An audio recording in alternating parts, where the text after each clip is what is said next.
جمهور الزمالك العظيم، الماتش ما اتلعبش خلاص يا عم، مش هنقول انسحاب، انت عندك حق ومجلس ادارتك عندها حق، ملناش دعوه بقى خلاص كده.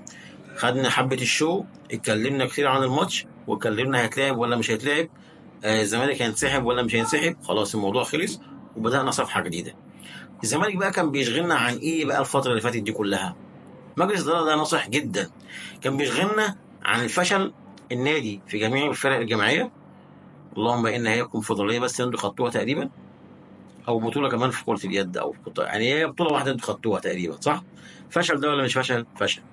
طيب كان بيغفلكم عن ايه تاني؟ كان بيغفلكم عن عن المطالبه بمعاقبه جوزيه جوميز بعد التعدي على الحكم، تغفيله دي برضه، ولا بيغفلك عن حاجات هو عايز يعملها ومش عايز يقول لك عليها؟